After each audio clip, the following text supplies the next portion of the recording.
Hello friends, Spacey Ghost, back from the void, and we're playing Dream Daddy. Holy shit, it's our last date with Robert. I'm definitely sure he's my Dream Daddy. Not really, I'm still on the fence about him. He's pretty sketchy. Like, if only he could just remove all those layers of irony, then maybe. And also, he doesn't like Mothman, like, who doesn't? I mean, I kinda get he's overhyped recently, but still. I haven't spoken to Robert since that night we drove out to his thinking spot. He seemed unusually somber then. Like, more so than the usual amount of somber that Robert is, which is already a lot. I've been thinking about him and hope he's doing okay, but I've been a little reluctant to reach out to him. Dimitri. Hey Dimitri. Guess who's getting their drink on tonight? I take a look at my dad book messages. There's a flurry of them for Robert. Oh, so it's okay for you to spam us, but we can't spam you without a response. Guess, it's you. Also me, but mostly you. Right now? I type back to Robert. Isn't it the middle of the day? I can't right now. Rain check. Not now, later. Seriously? Advance notice? Yee. 8 PM, Kim and Jim's. Kim and Jim's. Sure, man. Not that I'm unappreciative, but I think this is the first time that Robert's given me more than an hour's warning before hanging out. This must be something special. Shit. Amanda! Amanda, I'm gonna get wasted! Amanda pops her head into the hallway. Music I don't recognize blaring from her room. What's up? I'm hanging out with Robert later tonight. Okay, cool. Robert, who is my friend? I have friends. Hint, hint. Wink, wink. Nudge, nudge. Finger guns. I'm happy for you, Dad. People enjoy my company, Amanda. Dad, I'm so happy for your continued development as a human being. What are you listening to? Sad shit. Amanda, language. Sad stuff, sweetie. Holy stuff. Lay off me, Pops.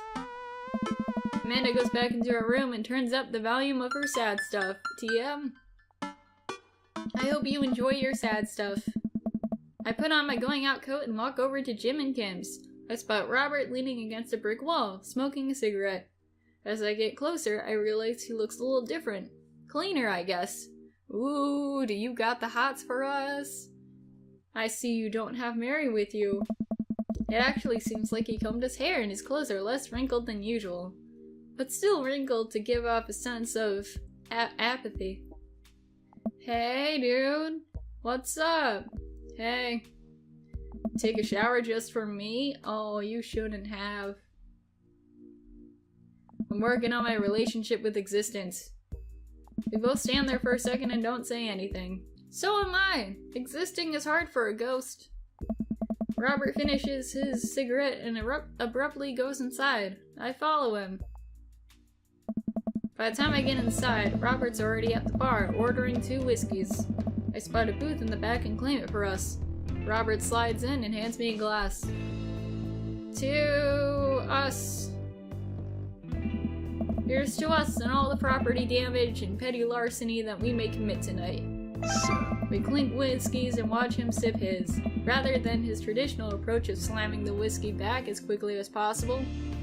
Wow, I'm almost getting concerned, like what happened? So what's the plan for tonight? Hit some other bars, maybe grab a pizza. I think that'll kill some time before we go burn down the old abandoned house in the woods. Okay. I'm down for it, as long as the trees don't catch on fire, and as long as there's no one inside. Dad tip, make sure there's someone inside before you commit arson, because you don't want to turn that arson into a murder. It's definitely not fun if it's abandoned. God damn it, Mary, what are you doing here? No one asked you. Mary pops over the back of the booth, a glass of wine in her hand, because what else would be in her hand? She punches Robert on the shoulder. Where's my phone call? No one asked you. This is a date for us gay dudes. Sorry, I figured you were busy sinking your teeth into some poor sap. Okay, that is not a coincidence. He said that more than once. Mary, are you a fucking vampire? Just, who is the vampire? Is it Damien? Is it Mary? Is it Joseph? We know it's not Robert now. I feel like there was someone else we thought was a vampire. I forgot who. Please jog my memory in the comments below. I am, he's right here. I look around the booth and see a guy sitting across from her. He waves meekly. You poor guy. Ugh. You replacing me with the new kid? Mary, I could never replace you, whether I wanted to or not. Mary leaves her booth and slides in next to Robert. No! The guy she was sitting with looks mildly relieved.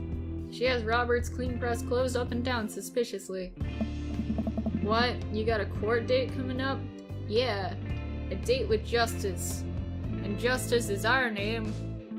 Not really, but you get the idea. He never convinced the jury. Nah.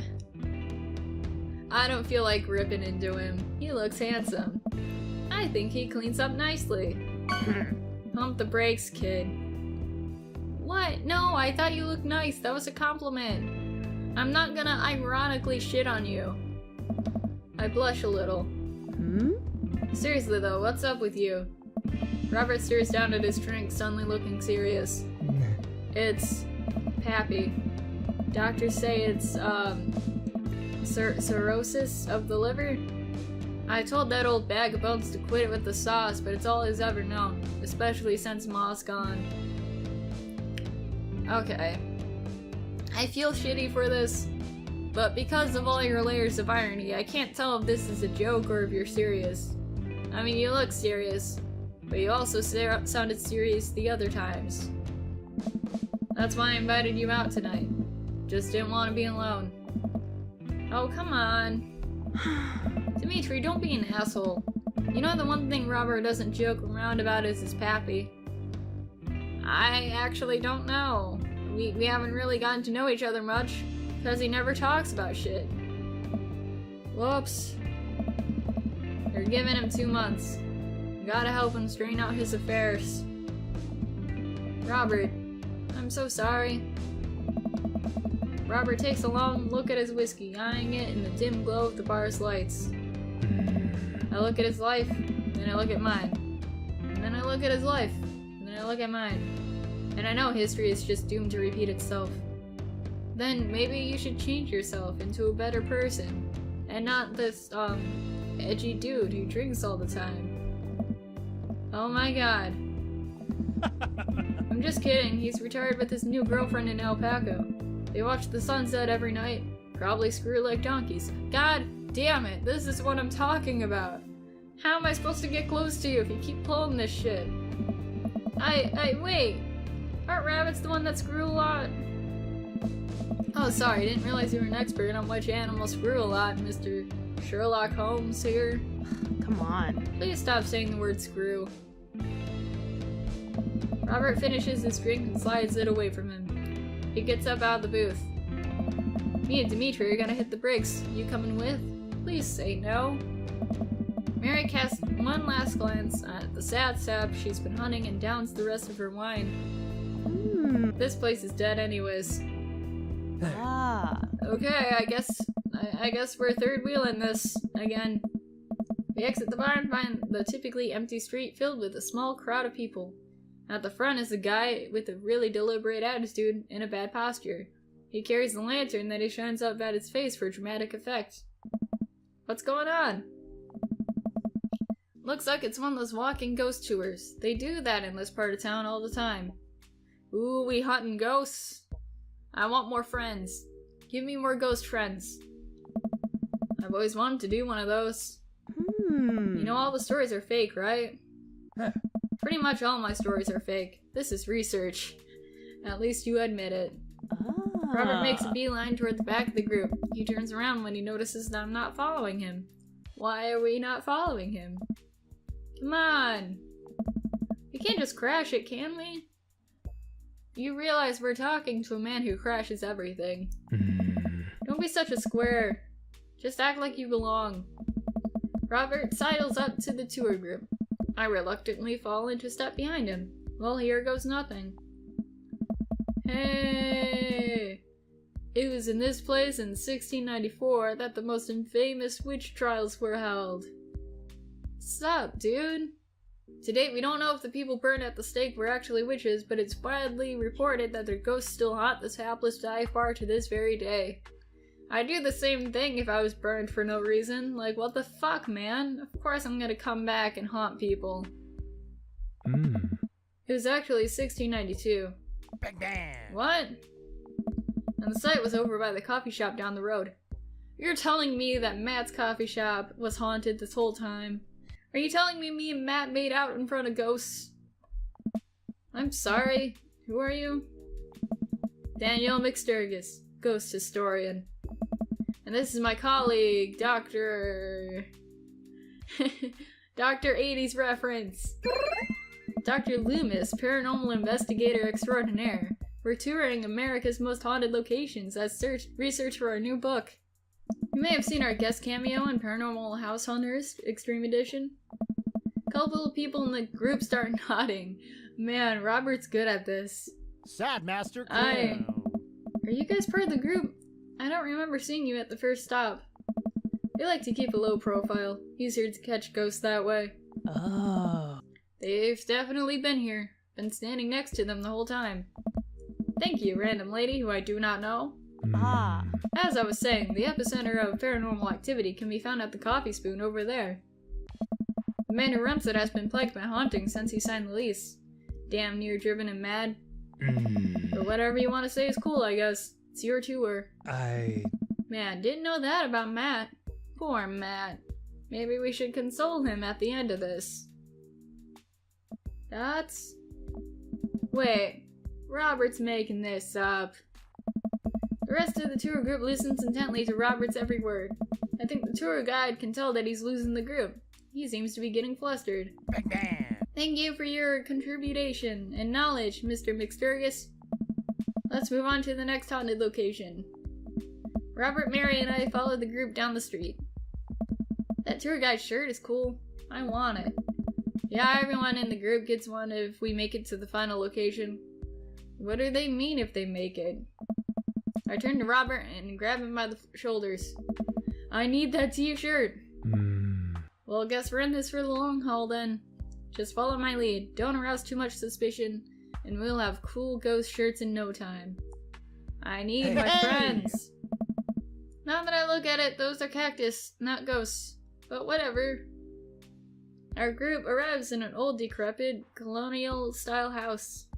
That's the good A quick stuff. pause in the tour. My name is Quinn, but most people on the ghost tour circuit call me Tour Master Quinn. I'm a DJ, trivia master, and part-time actor. Nice. I do private ghost hunting events, birthday parties, MC bar mitzvahs, and perform traditional vaudevillian mime work. Wow. You seem like a piece of work. Tour Master Quinn gives out headshots to all of us. His resume's on the back. Stage combat experience. I wonder how he'd fare against Amanda in a fake fight. Anyway, here's a little bit of history for you all. This was the home of noted American author Dorothy Pembridge, whose prose was widely popular in the late 19th century. It was in the attic of this very home where she wrote such classics as The Diaries of a Victorian Mistress, Lady Fitzwilliam's Courtship, and The Ghost of the Sea Captain Reginald Barclay. These all sound like porn. Ghost porn. She unfortunately died of consumption shortly after the turn of the century, but several people have reported that on some nights you can see a light from the attic, where the ghost of Miss Pembridge continues to work on her latest bestseller. I guess you could say that she was consumed by her work. Good pun, good pun. I high-five you for that. I'm sad. No reaction from the crowd. This guy needs to work on his dad jokes. Actually, consumption is the popular cover-up. Little known fact, it was actually a murder-suicide. Holy shit. That's the good stuff. I'm pretty sure she died of consumption. Sure, and we definitely didn't hire Stanley Kubrick to elaborately fake the moon landing. That's the watered-down, censored version they teach you in school. But if you can't handle the real story, I understand. It's not for the faint of heart. Can we... I think everyone would much rather hear this world-renowned ghost historian has to say, right, everybody? The group murmurs in agreement. This is a topic we cover extensively in our book. Dr. Loomis, would you care to tell this story? All right. Yes. I, Dr. Loomis, renowned book, writer person on ghosts. Let's,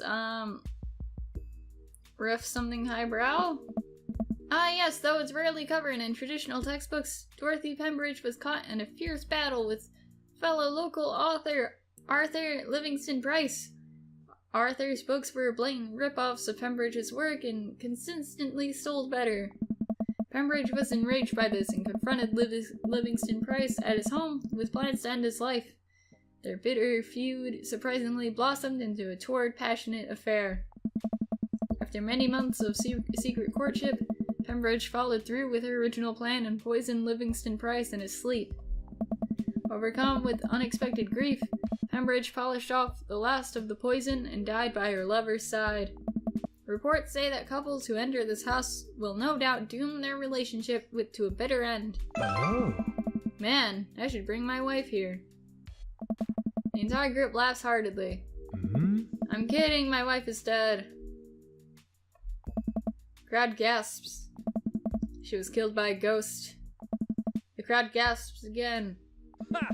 I'm just messing with you guys. A nervous chuckle ripples through the crowd. The tour guide sees this as an opportunity to take back the group and addresses us with some razzle-dazzle. Haha, what an interesting story.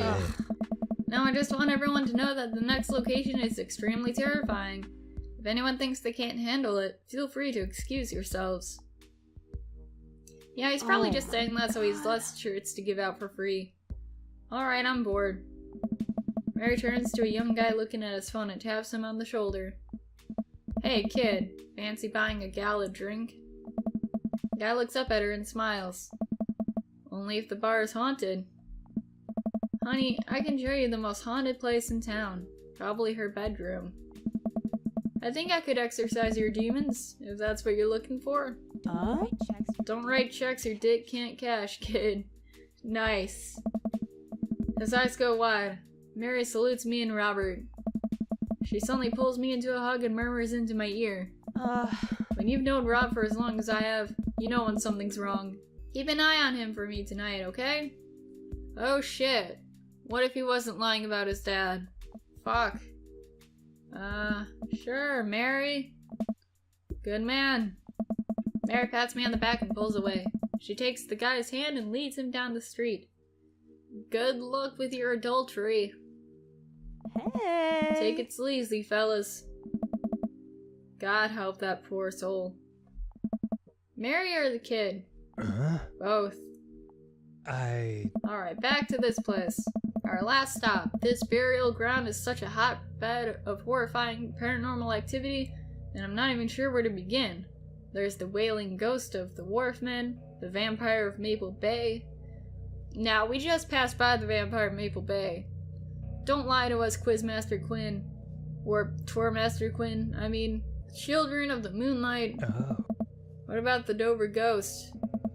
Aw, shit. By this point, the tour guide is clearly irritated with us. I'm so sad. What about it? Oh, nothing. I just think it would be a crime to come all the way out to the cemetery, the actual origin of one of New England's most notorious paranormal entities, and not even mention the infamous Dover ghost. That's not a real thing. That is absolutely not a real thing. I think someone needs to brush up on their paranormal history. It's a good thing the two of us dudes know shit. I know tons about paranormal history. I know every ghost story in this area. I can guarantee you there's one you don't know. Robert looks over at me and smiles. Hi. Would you folks care to hear the tale how Loomis and I met? Whoa. No? The entire group shushes the tour guide. Okay, fine, tell the story. Well, it was a dark and stormy night. I wasn't always a paranormal investigator. Way back when, I was just a carnival barker. Take one look at my face, and by my face, I mean my avatar, because you clearly can't see my face, and tell me that you can't see me in some, like, colorful-ass looking tuxedo. Living free and easy with the circus folk. They were always kind to me. Took me in when I was young, but I knew I wanted something more. I happened upon the quiet town of Maple Bay quite by accident, but little did I know that this city has a dark side. Now, about the same time, I was just starting out as an apprentice to a rather famous ghost hunter who was an old family friend of mine. I carried the equipment, operated the EVP machine, all that. Wait. Yes? Who was the famous ghost hunter? Well, I don't like to name drop, but Georgia Mathers. The tour group gasps. Georgia Mathers? She's a legend, you know her? I don't know. Knew her. Amazing woman, died mysteriously. Miss you, Georgie. Hey. Anyway, we were in Maple Bay investigating some reports of strange lights and sounds coming from the cemetery late at night. Now, when we had been warned by the old crypt keeper that this place was highly dangerous, but Georgia was never one to shy away from an adventure. We camped out in the center of the cemetery for 3 nights straight. We endured your so-called wailing watchman. Wailing ghost of the Wharfman. Whatever, your stupid vampire was just a teenager in a mask. The Dover ghost. Man, tell him, Loomis. You betcha. So there I was, just walking back to my hotel after a long day of,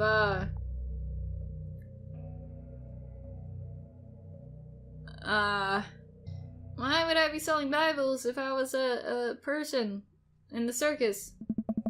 I finally worked my way up from ticket taker to dunk tank technician. Aw yeah. I sat on that stand for hours on end, and nobody could ever hit the target. Trade secret? It was rigged. We didn't use actual water. Anyway, after a long day of yelling myself hoarse, I found myself walking past this very cemetery.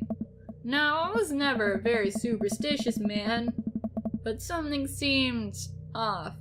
I could hear some sort of commotion happening deep within the graveyard, and I felt compelled to investigate. And thank God you did. Georgie and I were conducting a seance in the mausoleum. At first, things were pretty normal, but after an hour, everything went south. Playing back the EVP meter, we were able to hear a single word. Whoa. Run. Hey. There it suddenly went cold. Something was very, very wrong. I just knew we weren't alone. I started to hear this faint, distant scraping noise, like something was being dragged across the ground. It got louder and louder, till it was deafening, like some sort of demented howl. And then I felt it. Something, grabbing my ankle. Robert has the whole crowd, hook, line, and sinker. I could hear a pin drop. I've only cried twice in my life. Once was at the birth of my daughter. The other was when that thing started dragging me. I wasn't sure where it was taking me, but I knew it was no place I wanted to go. I was sure I was going to die. The moment I crossed the gate into the cemetery, I heard this god-awful screeching. I ran into the mausoleum just in time to see a man being pulled across the floor by... God. To this day, the mere thought of it ties my stomach into knots. It looked like a man, but like... I glanced at Robert. Like someone who didn't know what a man was supposed to look like tried to put one together. The arms were too long. Its eyes glowed red. It was like a walking shadow. What'd I do? Well, what any good person would do. I lunged for... Shoot, what was his fake name again? Daniel McSturgis? Daniel! I grabbed his hand and entered into a tug-of-war with the unholiest of forces. Whoa. I thought I was going to be torn in half. But I had God on my side. The pocket Bible I always kept on me fell out of my shirt pocket. And to this day I can remember what passage it opened up to. pretty sure that's a fake one. And that's a fake one. Let's do Evictus 225. And if thy oblation be a meat offering baken in a pan, it shall be of fine flour unleavened, mingled with oil. That sounds like a recipe. Not exactly relevant, but true. I have no idea where Robert pulled that verse from. With a horrifying growl, the entity finally relented. Daniel and I collapsed onto the ground exhausted. We were both covered in blood. Oh. The damn creature clawed my chest. Got me real good. Had to get 16 stitches. Robert pulls down the collar of his shirt to reveal a long, wicked scar across his pecs. Holy shit. And that's how I got this scar. Hey. I followed Georgia Mathers to the ends of the earth. He faced exorcisms, demons, poltergeists, and threw our equipment across the room. But I'd never seen Georgia so scared. She was never the same after that, and neither was I. Watching what happened to Daniel and Georgia shook my faith, but I came out of that experience a better man and a better friend. And we've been brothers ever since. Tour group gives us a round of applause as Daniel, or Robert, and I share an emotional hug. As he embraces me, I can smell the cologne on his neck. Wow. Robert does clean up good. I found myself lingering a little too long on the hug. Tour guide seems to have bought it. Even he's wiping a tear from his eyes. Thank you. It's been an honor to be able to share our story. Be sure to watch out for our book. Bro's Guide to the Hottest Ghosts. No, that sounds more like a sequel. I think a good book would be I Saw a Demon, the shocking true story of seeing a demon. Robert has to suppress a laugh at that one. Oh. That's the good stuff. Well, I think you both definitely earned your t-shirts. Yes! We got the ghost shirts. Tour guide hands us the coveted t-shirts, then slips us both his business card and leans in close. Bang bang. If you guys are ever in need of a professional actor, balloon animal artist, Elvis impersonator, or nude model, please don't hesitate to contact me. Oh. You got it, buddy. After a couple of tourists take selfies with us, we split away from the group and walk home. Well, that was an adventure. That was incredible. I really can't believe they bought all that. I didn't know you had it in you, Dimitri. Oh, excuse me, Dr. Loomis. That bit about the pocket Bible was aces, though giving the Dover ghost glowing red eyes was a little cliche. And the Kubrick conspiracy theory bit wasn't. Hey. All part of the character. Well, we got the t-shirts out of it. You arrive in front of Robert's house. Wanna have a drink? Are you trying to poison me? I wouldn't really feel like drinking after that, but I feel like we could do a lot more today with him. Or tonight, I guess. Is that even a question? Robert, how long have you known me for? Do you really think I would turn down the opportunity to share a fine alcoholic beverage with my treasured friend and accomplice, Mr. Robert Bobbert Small?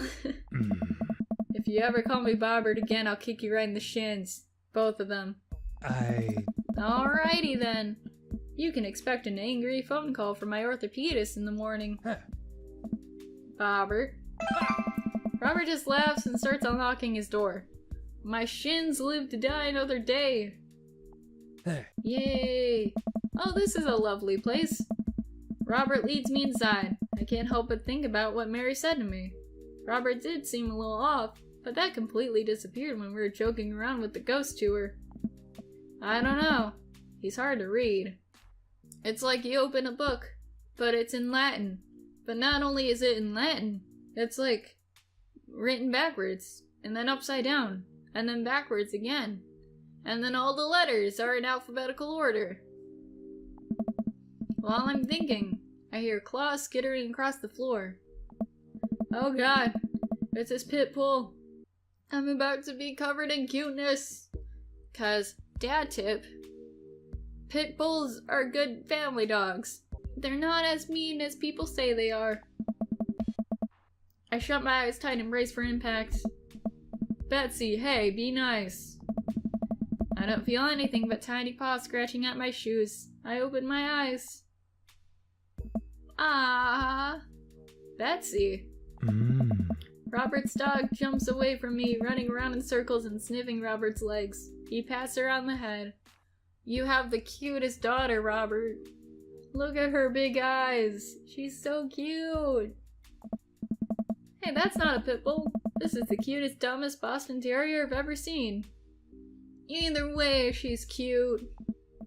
Betsy, you're not a pit bull, and you weren't taken by the Dover ghost. Betsy's made of tougher stuff than that, ain't ya, girl? Betsy rolls over for some well-deserved belly rubs. I just keep a picture of a large pit bull in my wallet in case of, emergencies. Comedic emergencies. Make our way to Robert's living room. For a quiet man with arguably the oldest pickup truck that can be legally driven, this place is amazing. There are sleek, modern appliances throughout the room, with a big flat screen TV mounted on the wall. Yeah, shelves upon shelves of DVDs. I guess he wasn't lying about being really into cinema. Hey, instead of drinking all the time, let's just have a chill movie date. Besides the one when we, like, broke into the movie theater. That sounds like fun. He pours us both glasses of whiskey from a well-stocked bar in the corner, while Betsy curls up on a pile of cushions. So, how did you really get that scar? And please don't bullshit me. Don't tell me you got it fishing for Alaskan king crabs in the Bering Sea or something. You trained me too well. Robert laughs and takes a sip of his drink. My daughter and I were riding our bikes. I hit a rock, flew over the handlebars, and then we went to the hospital. That's it. Shit. I think his daughter's dead, dudes. We haven't seen her this whole time. Hey. Not a very interesting story. I've never heard you talk about your daughter. Well, I have one. And... that's her. He points at the picture on the wall of a very serious little girl with dark eyes. Yep, that's definitely Robert's daughter. How old is she? 25? 26? Not too sure. Oh. Oh shit. You must be older than I thought. Does she live around here? Huh? No, Val lives back home in Brooklyn. Works at some new media online magazine thing. Makes buckets though. I'm so glad she's not dead though. That's good news. He suddenly seems really serious. I probably shouldn't press him about it. Hey. You like Santana? Who doesn't? Yes. Sup? Great. Robert puts on Santana and takes a seat on the couch next to me. He suddenly downs his drink in one gulp. Hey, are you alright? Hi. That's... Robert leans in and kisses me, the taste of whiskey burning my lips. I'm surprised at first, but slowly relax onto his arms. He pulls away slightly, his lips barely brushing against my mouth. Yes! I got too excited, I think I woke up one of the dogs here. But yes! We kissed the boy! The man! Success! I am now. Yes, let's fuck on the couch. I can't say anything, at best managing a sigh. Robert leans in again, kissing me harder. He pulls my bottom lip between his teeth and bites lightly, sliding a hand under my shirt. My heart pounds in my chest as he lies us both down on the couch. He kisses a trail down my neck, his teeth grazing my skin. Oh fuck. Oh fuck, guys! It's happening! I just... Wait. It's not that. No, I want to have sex on the couch. Robert bites down and I have to stifle a moan. Stop. Robert stiffens up and pulls away. No! I wanted to see where this was going. No biting? No, I'm more than okay with that. Hey. Something's up.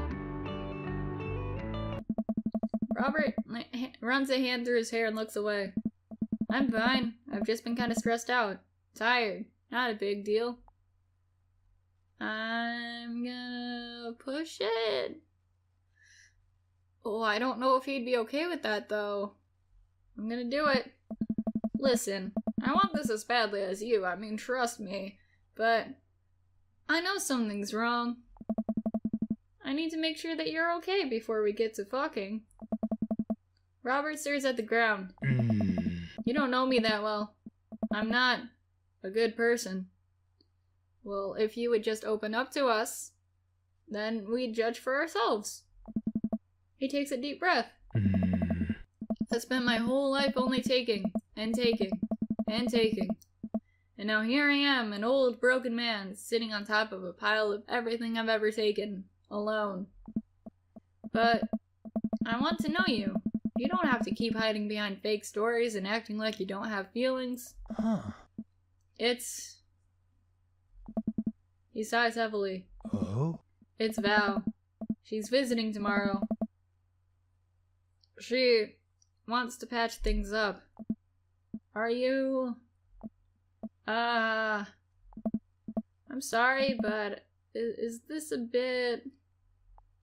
I'm just, like, used to you bullshitting me. No? When was the last time you saw her?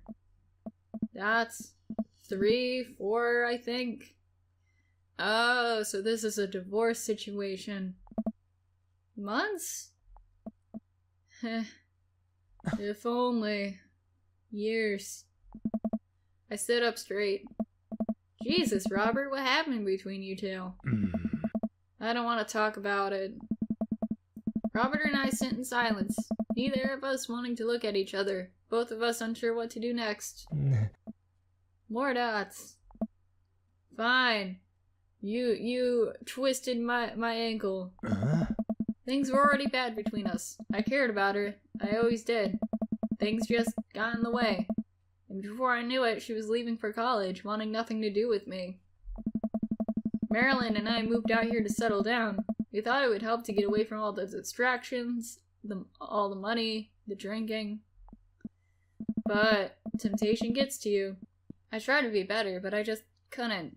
I mean, it doesn't help that you have Mary as, like, your wing woman person.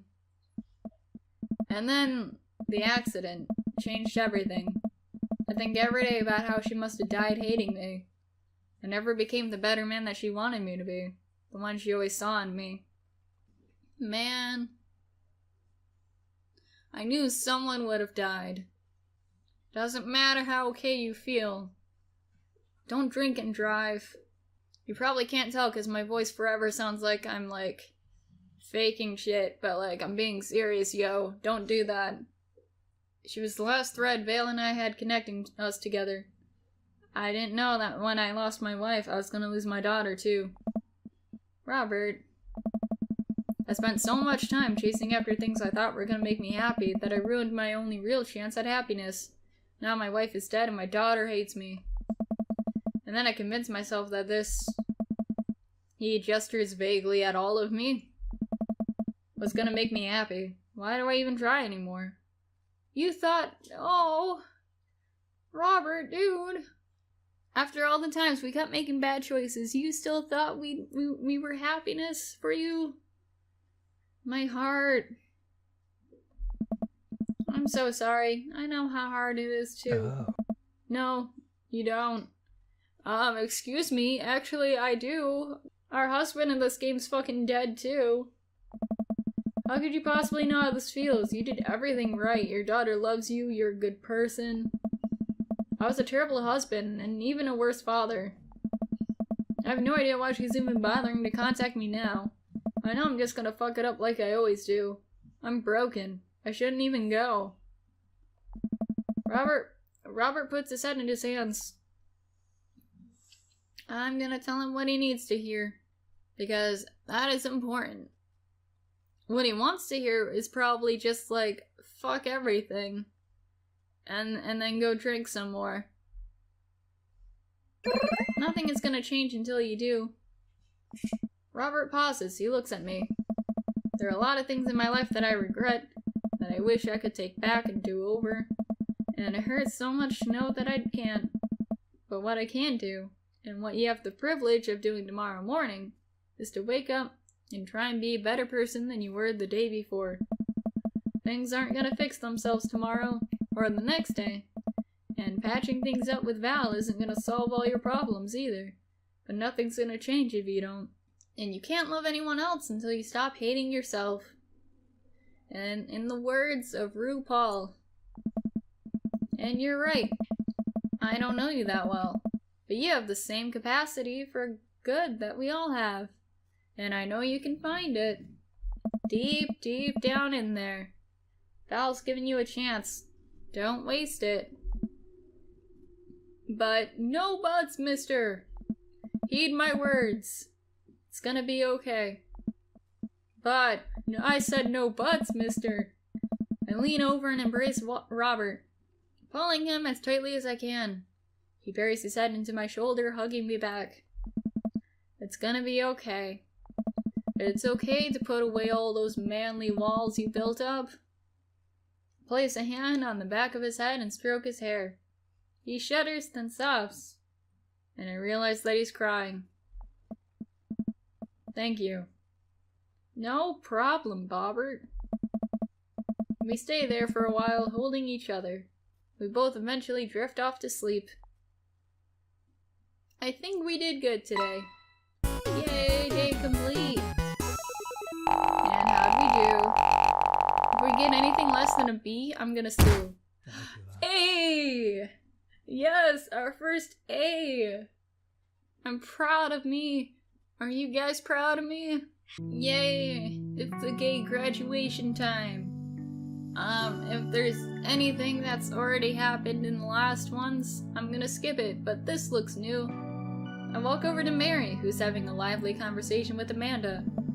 Listen, kid, you're gonna need some real-life skills out there if you're gonna make it out on the streets.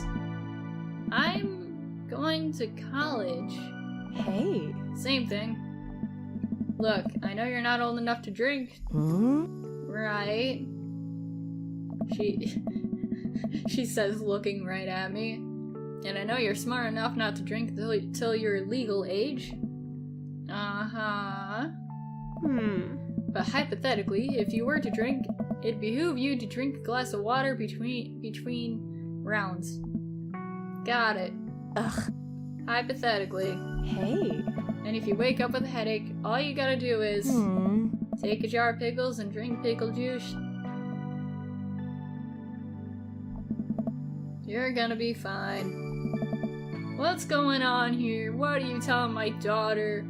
I can teach her all this stuff. I don't need your help. Girl talk. Mary turns back to Amanda. Now let me tell you all about how to deal with a bad roommate. First thing to know, you get straight A's if they die during semester. Mary, don't give her advice. I don't want her to come back home being a murderer. Give it a rest, buddy. Relax, it's a myth. Supposedly. Against my better judgment, I leave them be. Oh. Ooh. Shit. I'm assuming you're Valerie? Fuck, Robert, you make, like, hot kids.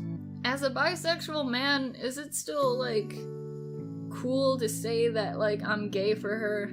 I don't think I recognize that girl by the snack table. I should go say hello. Hi, hot stranger. I don't think we've met. Oh, we've met. Years ago.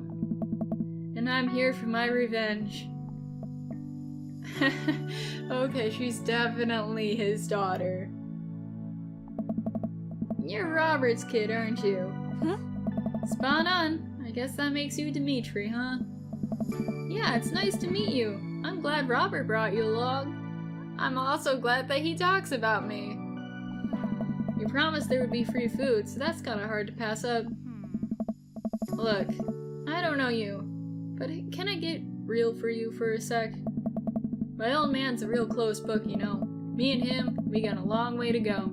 You don't erase decades of neglect in a week, but you sure can get tired of staying angry about it. That kind of bitterness, it poisons you, I think. I'm too young for that. Anyway, lately he's been better? A lot better. And between him shaving for once, and how much he talks about you, I get the feeling you have something to do with it. Huh? So, thanks. Yeah, in my experience, all you need is some dick in you every now and then, and like, things work out. Robert means a lot to me. I'm glad he's getting better. Just keep an eye on him while I'm not around, okay? Or else... What? Or else what? You gonna murder me with those nails? I'm kidding. That's... Or am I? That's... I don't know why I'm like this. I think it runs in the family. Amanda trots up to the conversation. Meet your new sister. She's awesome. Hey, I love your necklace. And your hair. Geez, your whole vibe is cool. Thanks. I like your jacket. My girlfriend collects pins too. Yes. I knew she was part of the family. Oh, this is my daughter Amanda. Amanda, this is Robert's daughter Val. Nice meeting you. Heard you're a photographer. Aspiring photographer? I'm going to school for it. You take pictures? Yes. That's kind of what it is. Then you're a photographer. Welcome to the biz. Val hands Amanda a business card. If you're ever looking for internships, shoot me an email. Oh, that's cool. That's awesome. Anyway, I need to go make friends with that woman over there who's dual-wielding wine glasses. Catch you later. If Mary weren't 40 years old, that would be a cute couple, actually. And also, if Mary wasn't taken and married and had 4 kids. Val walks away. She's so cool. She gave me her business card. She touched my hand. Congrats, you just networked for the first time. I'm a regular business lady now. Quarterly projections, stock market, synergy. While you're making a fortune as a businesswoman, I gotta keep this party going. Catch you around, Pops. Smell you later. Hey, okay, we didn't get a chance to talk to Matt, like, as a friend. Hey, man. Matt! Let me know when Amanda leaves for college. I'll have a fresh batch of grateful banana bread ready for her. Thank you. I know she'll love that. Oh, that was actually really quick. I'm kind of sad. The other ones weren't as quick. Okay, here we go. Let those cherry blossoms fly. This is gonna be romantic as fuck. As the party starts to wind down, I take a seat next to Robert. The sun is setting and everyone seems to have eaten their fill. Hey. Hey, dude. I haven't heard from you in a bit. How have you been? Oh, I'm great. Never better. Why? Why was that a thing? We gotta get together again sometime. Maybe watch the game or something? Yeah, that sounds cool. Come on, Robert. Give me something more than that. Let's have fun like we used to. Robert places a hand on his thigh. Or he places a hand on my thigh. Excuse me. I mean, we could have fun. Not like that. Pull away from Robert and look him in the eyes. Robert, I miss you. Okay. Robert gets up. I'll see you around. He walks away, leaving me alone on the bench, alone with my thoughts. No, things were going so well in the last date. No. Okay. So, us and Robert and us, not a good match.